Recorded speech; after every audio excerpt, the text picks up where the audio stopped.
Special Inspector Danzibar was summoned to the strange world of Icoselu to rescue his partner Yuri, who is stuck in the evil zone.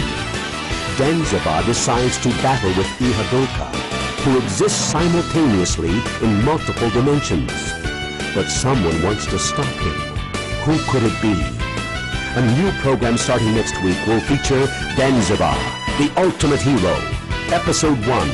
The power of the supreme ruler to destroy an evil. Zeruchaku Danzibar. Entry of magician Alti Al-Lazal and Danzai Burst.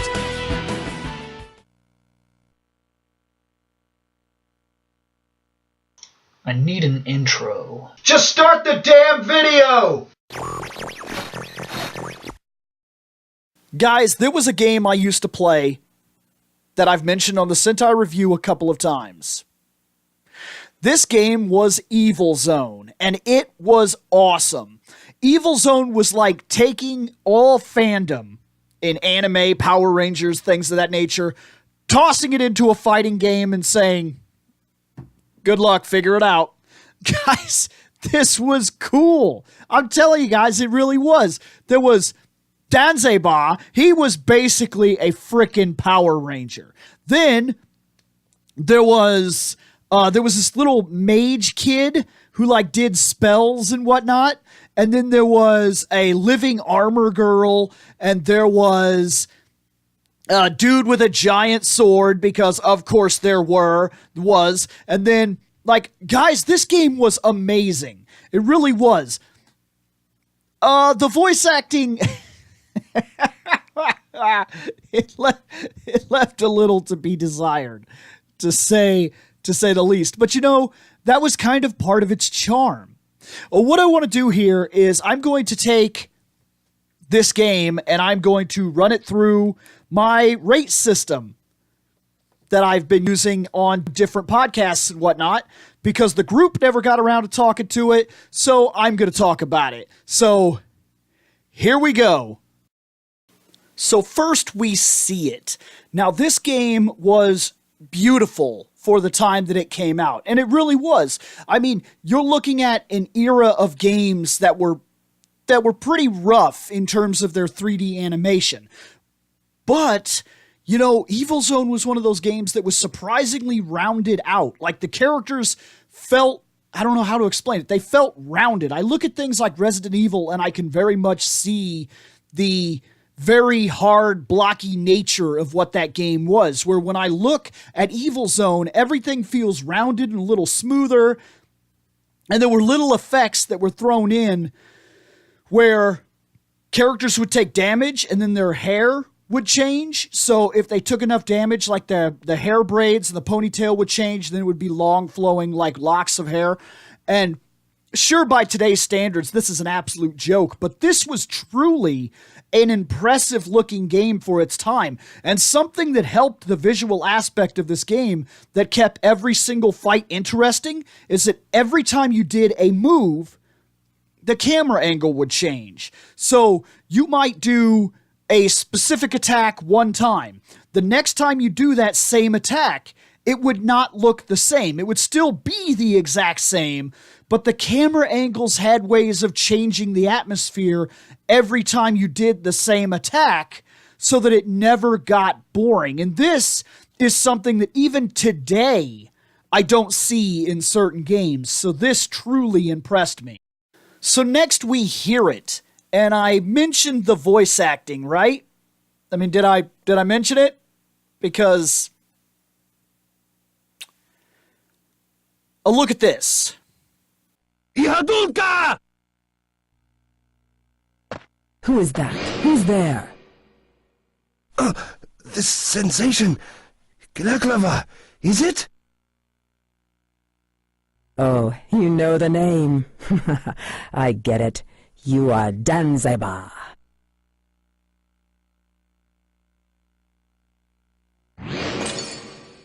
I cannot be defeated.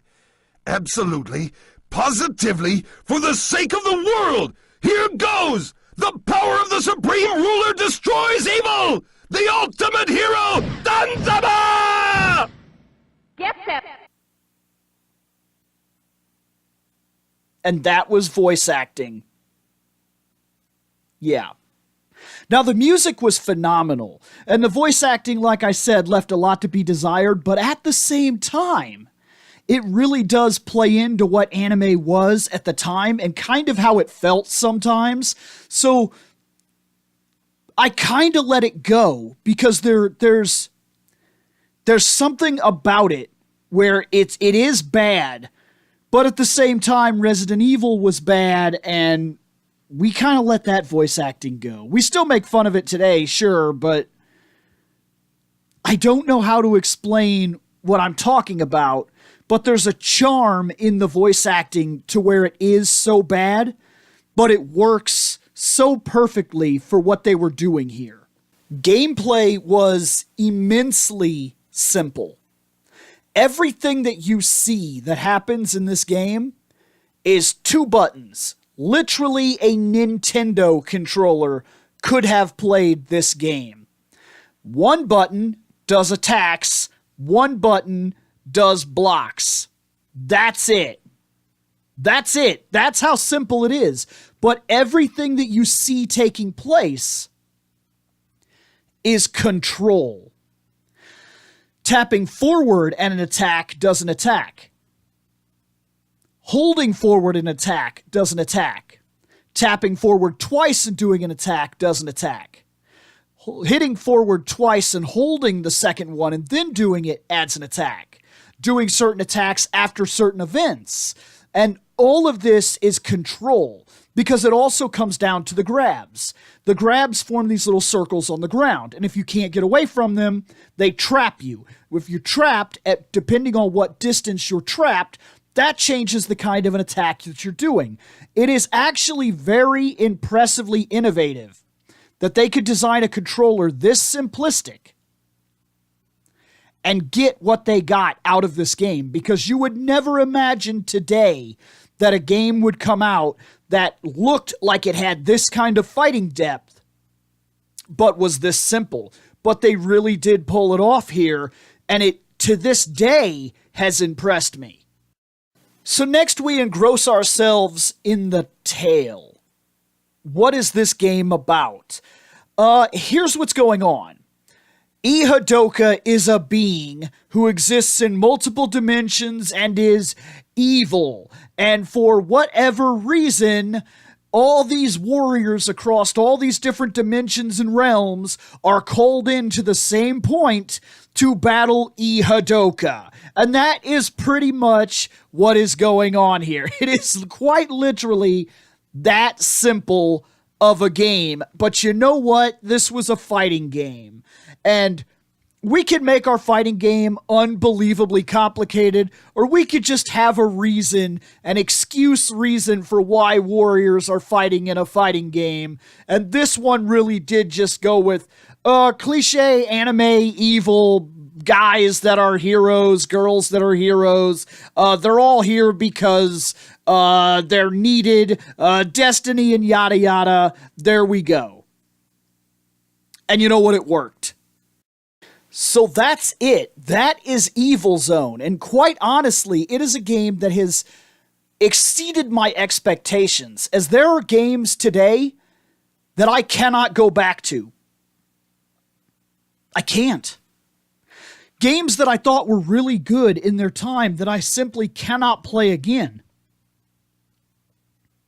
But for some reason, Evil Zone, to this day, is still awesome. And if I have to give it a rating, I'm actually going to rate this a 4. I think the game is great. I think it is surprisingly great and holds up even today. This game would surprise you. It is incredibly easy to pick up, very difficult to master, features way more depth than you could possibly imagine off of a 2-button system.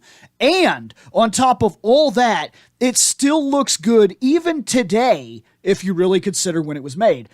And if we take all of that and then we throw in the fandom ridiculousness of you get to be a Power Ranger versus a wizard versus a living armor girl versus a big sword dude versus some freak who's being taken over by a living sword, like, guys, This game was awesome. It was freaking awesome. Evil Zone for the PlayStation 1. If you've never played it, if there's a way you can check it out, I honestly recommend it. Check this game out. This was a gem of its time, and I swear to you it still is today. Later on. I have spoken. Take what you will from it.